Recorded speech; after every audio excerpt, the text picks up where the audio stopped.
Welcome to the next installment in Content Strategy 101. In a previous presentation, I talked about the need of setting business goals for any content marketing plan or strategy and discussed ways that you could do that effectively. The next step is defining your content turf. This has to come immediately after goals and before everything else. I think our initial instinct is to move into tactics. But I think it's important to know that at this point, it's not important to get into whether or not you should be doing video versus, say, ebooks or print. And it's not important at this point to get lost in the weeds of your distribution model, to get into issues about whether you're going to go with social media versus a search engine optimization strategy. Fundamentally, you have to get at what exactly is it that you will talk about, write about, make movies about, make podcasts about, tweet about, blog about, etc., etc., etc. What is it that you're fundamentally about that you want your market to know you for? I'm sure many of you recognize HubSpot.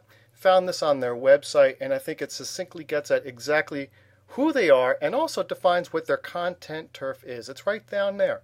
HubSpot is an inbound marketing software platform, etc. The key words here: HubSpot equals inbound marketing. It's not only their market position or positioning, it's fundamentally their content turf, what all their material represents to their marketplace. So it doesn't matter if it's white papers and ebooks, doesn't matter if it's video or live presentations or an online presentation or presentation recording like this one, or if it's a kind of tool or checklist or guide. Whatever HubSpot talks about, it will always be about inbound marketing. We could take it further down, drill deeper, and get more granular and say, well, it's inbound marketing for small, through automated marketing software or processes for small and medium-sized businesses. But always, inbound marketing is the turf that they own. What about you? How do you arrive at the appropriate turf that you're going to own? First, I would encourage you to list your knowledge. You can even do this literally. Take a piece of paper, fold it in half, or draw a line down the middle. On one side, you're going to list your know-how. What is it that you're especially knowledgeable about? Your expertise, your experience, your know-how, etc. On the other side, you want to list your customer and clients and prospect needs. Your job after completing the list is to connect the dots. Everywhere your expertise matches a market need, you have the potential for defining a relevant content turf. Let's look at this in real life. RentGrow is a company that creates software to screen tenants for multiple resident apartment complexes. So in the creation of this, the kinds of expertise they have, well, naturally there's the technology itself, the screening technology. They know about the data sets, criminal records, credit records, different kinds of geographical and location records. They know about how to train people online for using their software. And by necessity, they become expert on federal and state regulations. So what about from the other side, in the other column? What is it that clients need?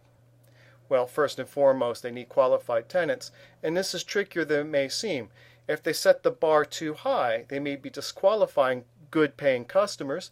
If they set it too low, they could be admitting troublemakers or deadbeats. So that finding that line of qualified tenants is vital for them. They need a rapid way of bringing their staff up to speed on using any kind of screening process. Whatever they do has to be fast and it has to be accurate because they are accountable for how they interview or engage tenants. And of course, that accountability is reflected by the need to meet regulatory compliance. Now, if we did this matching exercise I suggested earlier, you can easily see how these things line up. One potential area for them might be federal and state regulations. They could talk about how renters or managers can meet the compliance requirements of the federal government and their state. You can see fast training and speed and accuracy match up nicely about, well, how do you train people appropriately for using any of this kind of screening technology? And then, of course, there's the issue of qualified tenants. How do you find the right technology and data sets necessary to get the kind of tenants that you want? You'll notice that right there with that one exercise, we came up with at least 3 topic areas. And certainly I would expect that you too would have multiple possibilities within your kit. So how do you know which is the one that you should focus on? Where should you concentrate and build your turf? For Renpro, their major area of distinction was in automating the screening process. On the other side, what was urgent for its market? Speed.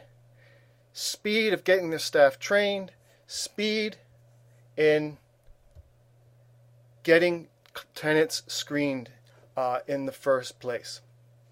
Their angle, look, you're going to do this fast, accurately, and meeting compliance, you got to automate this process using a technology like Renpro.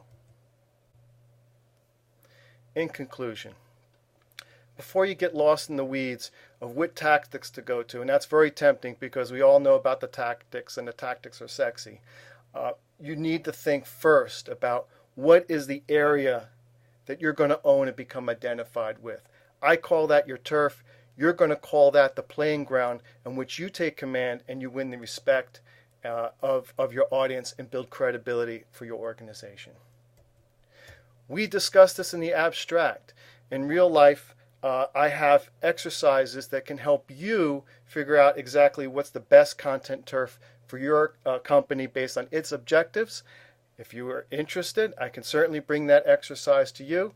My contact information is here. And of course, as always, if you have any questions, you can always call or email. Thank you for listening.